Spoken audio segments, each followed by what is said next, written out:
Hello everyone, कैसे हैं आप लोग। एकेडमिक बूस्टर बाय अफसर सर में आपका स्वागत है। मैं अफसर सर अभी बिहार बोर्ड के मैट्रिक परीक्षा 2015 के प्रथम पाली में पूछे गए केमिस्ट्री भाग के साथ हाजिर हूँ। तो चलिए बिना देरी किए हुए और वीडियो को कम से कम समय में बेहतर ढंग से प्रस्तुत किया जाए और जिसमें आप लोग का सहभागी हो। तो चलिए स्टार्ट करते हैं वीडियो। तो शुरू करते हैं। प्लास्टर पहला जो क्वेश्चन है इसमें नंबर 11, प्लास्टर ऑफ पेरिस का आणविक सूत्र लिखें।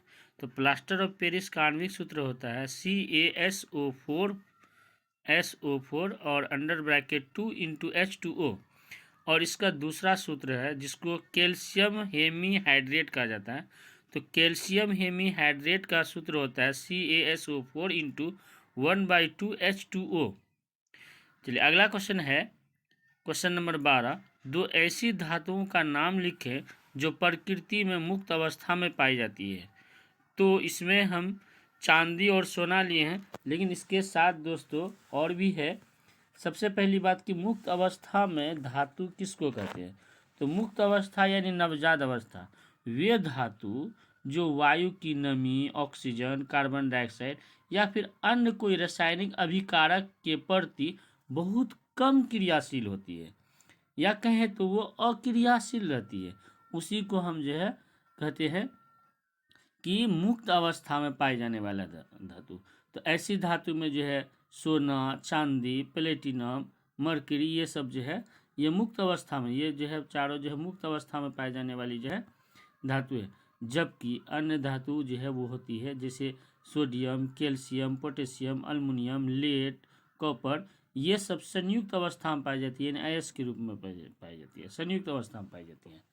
तो उसके बाद अगला क्वेश्चन है क्वेश्चन नंबर 13। तो क्वेश्चन नंबर 13 में है कि H-SC(H)=O का IUPAC का नाम लिखें। तो इसमें आप जो है IUPAC, तो आप सबसे पहले IUPAC का हम यहाँ फुल फॉर्म भी लिख दिए हैं। तो इसका जो फुल फॉर्म होता है इंटरनेशनल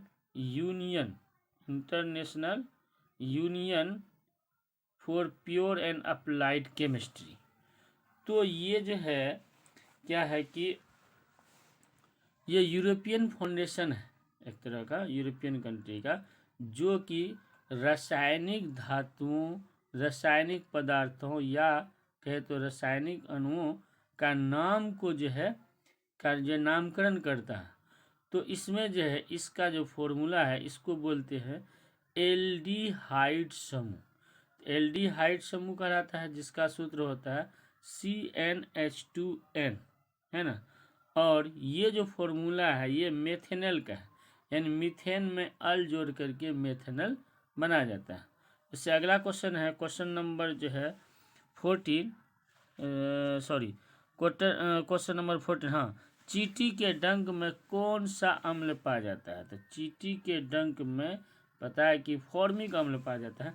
इसके साथ साथ अन्य पदार्थों में जो है जो अम्ल पाया जाता है उसका भी लिस्ट हम साथ में दे दिए, जैसे संतरा है, नींबू, सेब, ये सब का है ना। संतरा में सिट्रिक अम्ल है, सेब में मैलिक अम्ल है, इमली में टार्टरिक अम्ल है, सिरका में एसिटिक अम्ल है, दही में लैक्टिक अम्ल है, टमाटर में ऑक्जेलिक अम्ल है, और अमाशय में हाइड्रोक्लोरिक अम्ल है, चाय में टैनिक अम्ल है, और विटामिन सी में एस्कोर्बिक अम्ल है।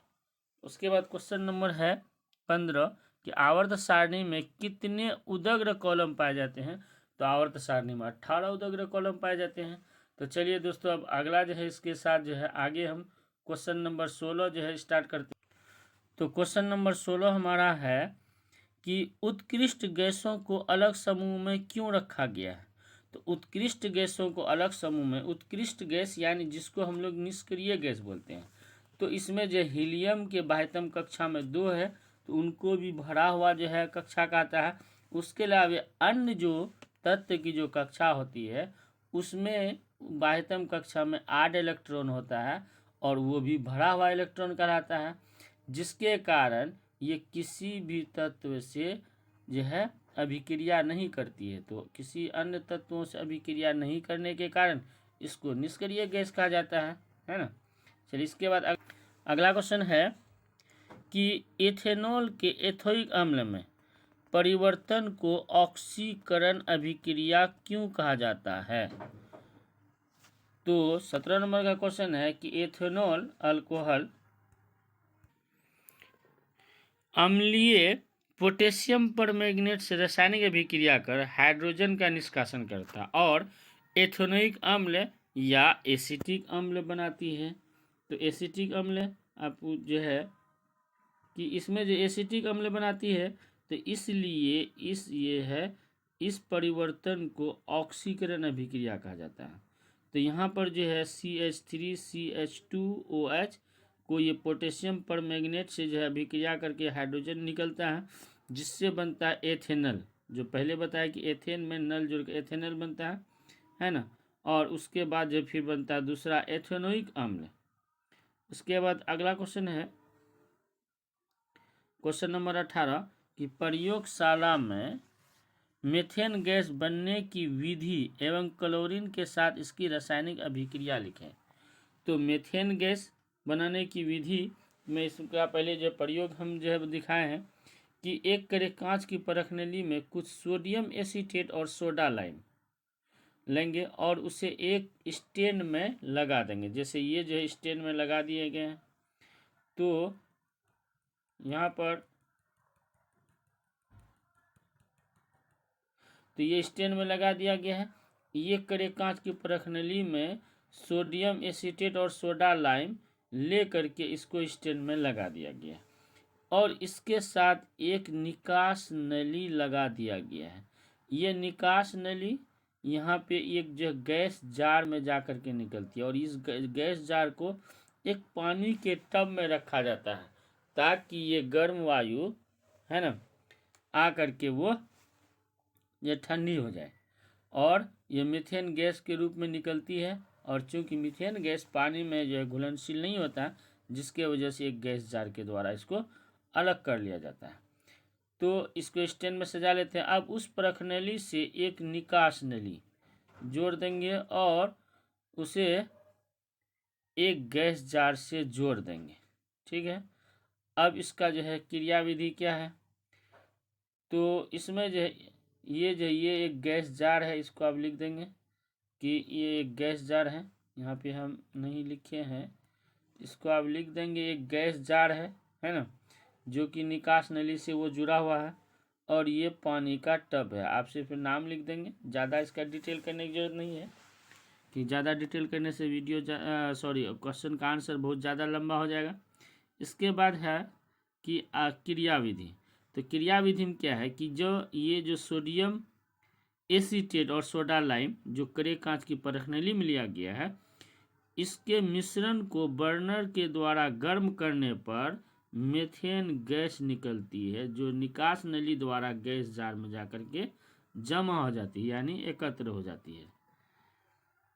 अब जो है क्लोरीन के साथ ये जो मीथेन गैस बना, अब इसका क्लोरीन के साथ अभिक्रिया होता है। तो क्लोरीन के साथ अभिक्रिया करने पर क्या होता है कि क्लोरीन के मीथेन को जब क्लोरीन के साथ अभिक्रिया करते हैं तो यहाँ पर जो बनता है CH3 और CH3Cl प्लस HCl यानी हाइड्रोक्लोरिक एसिड।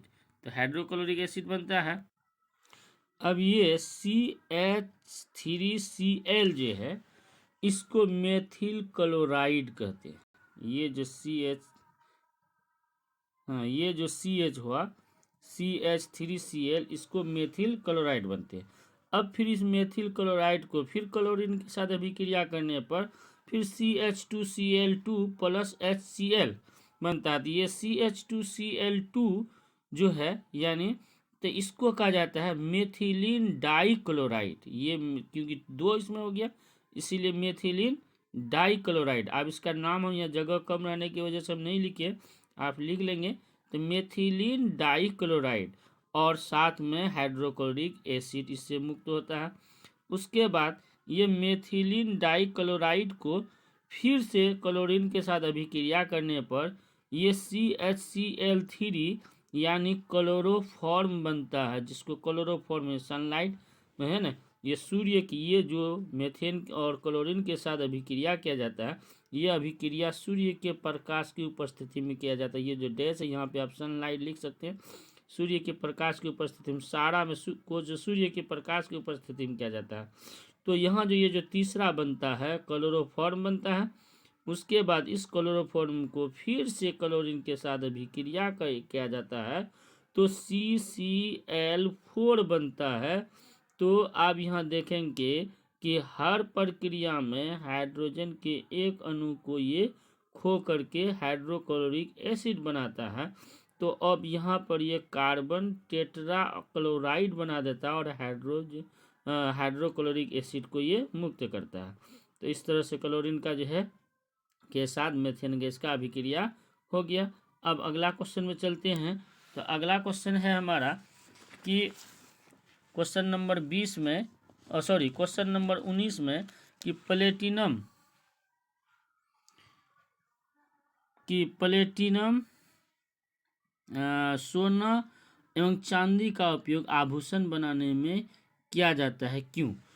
तो सोना, चांदी, प्लेटिनम जो होता है वो आघातवर्धनीय होता है, यानी उसको पीटने पर वो चौड़ा हो जाता है। वो तन्य होता है, यानी उसको पिघला करके तार जैसा बनाया जा सकता है, और उसमें एक आकर्षक चमक होती है। तो इन गुणों के कारण, इन धात्विक गुणों के कारण इनका जो उपयोग होता है वो आभूषण बनाने, आभूषण मतलब जेवर जेवरात जो है औरतें पहनती है, वो बनाने में इसका किया जाता है। उसके बाद अगला जो है क्वेश्चन नंबर 20 है। तो क्वेश्चन नंबर 20 में अब यहाँ पर चूंकि क्वेश्चन को हमको कभी पढ़ने में दिक्कत होती थी, उसके लिए फिर हमको जो देखना पड़ता था, इसीलिए क्वेश्चन को हम यहीं अब से लिखना स्टार्ट करते हैं। तो क्वेश्चन नंबर 20 है कि इथेनॉल की प्राप्ति किण्वन विधि से करें और इसके दो उपयोग लिखें। तो इथेनॉल की जो है किण्वन आप समझते हैं, जो खमीर में जो है, आप बायोलॉजी में भी पढ़ेंगे कि खमीर में को जो है जब जो है उसमें बैक्टीरिया जो है वो ऑक्सीजन की अनुपस्थिति में जब खमीर में उपस्थित जो है ग्लूकोज का ऑक्सीकरण करता है तो वो प्रक्रिया किण्वन कहलाता है। तो यानी उसमें ग्लूकोज की मात्रा होती है, जैसे आटा को गूंद करके पानी के साथ रख देने पे उसके कुछ देर के बाद उसमें जो बैक्टीरिया यानी जीवाणु वहाँ जो है ना, अवायवीय शोषण करता है, जिसके वजह से वो कार्बन डाइऑक्साइड और इथेनॉल को निकालता है। तो वहाँ पे कार्बन डाइऑक्साइड वो छिद्र छिद्र के रूप में निकलता है, जिसकी वजह से आटा भी क्या होता है, वो थोड़ा ढीला हो जाता है। तो वो प्रक्रिया किण्वन कहलाता है। उस क्रिया में इथेनॉल और कार्बन डाइऑक्साइड निकलता है। तो यहाँ पर भी जो है वही किण्वन क्रिया को बताया गया है कि चीनी तथा जल के किण्वन द्वारा, चीनी को जल के साथ जब जो है अभिक्रिया किया जाता है तो एथेनॉल की प्राप्ति होता है, तथा कार्बन डाइऑक्साइड के अवकरण से मेथेनॉल प्राप्त होता है ना। यानी C12 जो चीनी का फॉर्मूला है, ये चीनी का फॉर्मूला है C12H22O11। ये चीनी हुआ, इसको पानी के साथ घोल करके इन्वर्टेज, जो अभी बताया कि कोई आटा में ये सब में है ना कि वो जो इन्वर्टेज बनता है, यानी ईस्ट में, यानी खमीर में, यहाँ ईस्ट में जो है वही खमीर, वही आटा को गूंदना जो है वही खमीर कहलाता है। तो खमीर में जब इसको किया जाता है तो यहाँ से हम जो है ग्लूकोज ये टूटता है। तो आपको पता है कि जो ऑक्सीजन की अनुपस्थिति में 2 पायरुवेट, ये 6 कार्बन वाले अणु है ना, तो एक जो है कार्बन अणु वो 2 भाग में टूटते हैं, 2 पायरुवेट, एक ग्लूकोज के अणु 2 जो है पायरुवेट में टूटता है। तो यहाँ पे 2 भाग, यानी C6H12O6 जिसको ग्लूकोज नाम दिया गया। फिर वही फॉर्मूला C6H12O6, ये फ्रक्टोज है, ग्लूकोज फ्रक्टोज है ना, वो एक ही क्रिया का रूप में, इसमें थोड़ा सा इसकी जो है भौतिक गुण में थोड़ा सा जो है अंतर है। और सबसे अगर कह दे कि सबसे मीठा जो ग्लूकोज कौन होता है, ये फ्रक्टोज होता है। उसके बाद अब इस जो है ग्लूकोज को लेकर के जब इसको जाइमेज यानी वही ईस्ट में जब अभिक्रिया कराया जाता है तो इससे जो है फिर बनता है एथेनॉल, यानी जिसको एथिल अल्कोहल भी बोलते हैं, और उसमें कार्बन डाइऑक्साइड मुक्त होती है। फिर उस कार्बन तब जो फिर कार्बन मोनोऑक्साइड और जो हाइड्रोजन गैस को फिर अभिक्रिया करा करके जिंक ऑक्साइड और क्लोरेट के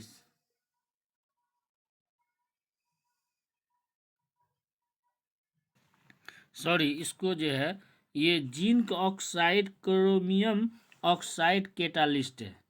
तो ये जो है zinc oxide chromium oxide catalyst का उपयोग जो है इंडस्ट्री में मेथिल अल्कोहल बनाने के लिए किया जाता है, जिसमें मेथिल को जो है का ऑक्सीडेशन किया जाता है। तो अब जो है इसका उपयोग, तो ये एथेनॉल यानी एथिल अल्कोहल और मेथिलन यानी मेथिल अल्कोहल, यानी इसको मेथिल अल्कोहल जैसी को मेथेनॉल भी बोला जाता है। तो इसका उपयोग जो है दवा बनाने में, शराब बनाने में, है ना, इंडस्ट्री में आदि में ये किया जाता है। जैसे कफ सिरप में, है ना, यही वजह कफ सिरप को पीने के बाद उसमें अल्कोहल की मात्रा अधिक होती है। किसी में तो 80% तक अल्कोहल होता है, किसी में 60% तक। तो जिसमें ज़्यादा अल्कोहल होता है उस सिरप को पीने से ज़्यादा नींद आती है। चलिए अगले क्वेश्चन की तरफ बढ़ते हैं कि जस्ता के अयस्क से जस्ता निष्कर्षण करने के सिद्धांत का उल्लेख करें। तो जितना भी लगभग धातु है उनका जो निष्कर्षण किया जाता है, यानी उसका जो शुद्धिकरण किया जाता है, तो उसके अयस्क से किया जाता है। तो जस्ता का मुख्यतः जो है 3 अयस्क है। तो जो है पहला है इसमें जिंक ब्लेड जिसका नाम है ZnS। दूसरा है केलेमाइन ZnCO3, है ना, जिंक ऑक्सीडेट बोला था। तीसरा है जिंकाइड यानी जिंक ऑक्साइड, है ना, है। अब रहा कि इसमें जो है मुख्यतः जो पहला जो है जिंक ब्लेंड और केलेमाइन, इनका जो है जिंक जो है अयस्क के साथ इसका अभिक्रिया किया जाता है, निष्कर्षण किया जाता है, और उससे जिंक जो है ऑक्साइड बनता है। तब उसके बाद फिर उनका जो है अभिक्रिया किया जाता है। तो पहला है जिंक ब्लेड से निष्कर्षण। अब यहाँ पर जिंक ब्लेड से जो इसको हम निष्कर्षण करते हैं, तो इसमें क्या करते हैं कि सांद्रित जिंक ब्लेड की को जो है वायु की उपस्थिति में गर्म करने पर जिंक ऑक्साइड बनता है। किसको? सांद्रित जिंक, यानी जिंक का जो सांद्र घोल को वायु की उपस्थिति में इसको गर्म करता है। गर्म करने पर ये जो है जिंक ऑक्साइड बनता है और सल्फर डाइऑक्साइड गैस इससे बाहर निकलती है, जो वायुमंडल को बहुत ज़्यादा हानि पहुंचाती है, ये सल्फर डाइऑक्साइड। इसी की वजह से एसिड रेन भी होता है। दूसरा अयस्क है केलेमाइन से इसका निष्कर्षण। केलेमाइन जिसका हम बता दिए हैं पहले। तो इसमें केलेमाइन को फिर निस्तापित करने पर जिंक ऑक्साइड प्राप्त होता है। अब यहाँ पर जो है क्वेश्चन उठता है कि ये निस्तापन क्या होता है। तो निस्तापन होता है जब किसी धातु को या किसी भी पदार्थ को ऑक्सीजन की अनुपस्थिति में, निस्तापन होता है ऑक्सीजन की अनुपस्थिति में, जहाँ पे ऑक्सीजन नहीं हो, ऑक्सीजन की अनुपस्थिति में इसको उतना मतलब इसका जो गलनांक जो होता है, यानी जिस ताप पर ये गल जाए उस ताप से कम ताप पर जो गर्म किया जाता है उसी को निस्तापन कहा जाता है। ऑक्सीजन की अनुपस्थिति में इसके गलनांक से कम ताप पर जो गर्म किया जाता है उसी को निस्तापन कहते हैं। तो कहता है केलेमाइन को निस्तापित करके, यानी केलेमाइन को, है ना, जो इतना ताप तक जो ऑक्सीजन की अनुपस्थिति में इतना ताप तक गर्म किया जाता है जितना में वो गले नहीं, उससे थोड़ा कम ताप तक में गर्म करके इससे जिंक ऑक्साइड बनाया जाता है। ये जिंक ऑक्साइड बनाया जाता है जिसमें कार्बन डाइऑक्साइड मुक्त होता है। अब जब पहले ये दोनों में हमारा जो है ये जिंक ऑक्साइड बनता है, इसमें भी केलेमाइन से भी जिंक ऑक्साइड बनता है और जिंक ब्लेंड से भी जिंक ऑक्साइड बनता है। अब इन जिंक ऑक्साइड को फिर क्या किया जाता है, कोक, जो कि लगभग शुद्ध जो है कार्बन होता है, उस कोक के साथ फिर उसको गर्म किया जाता है और गर्म करके तब जो है जस्ता धातु प्राप्त किया जाता है। उसके बावजूद भी जब इसमें कुछ अशुद्धि रह जाती है तो फिर इसको जो है विद्युत अपघटन विधि के द्वारा इसको शुद्ध कर लिया जाता है। तो इस तरह आज का जो है केमिस्ट्री वाला भाग जो है पूरा हो गया। फिर जो है आगे मिलते हैं इसके बायोलॉजी वाला पार्ट में अगले वीडियो में। Thank you.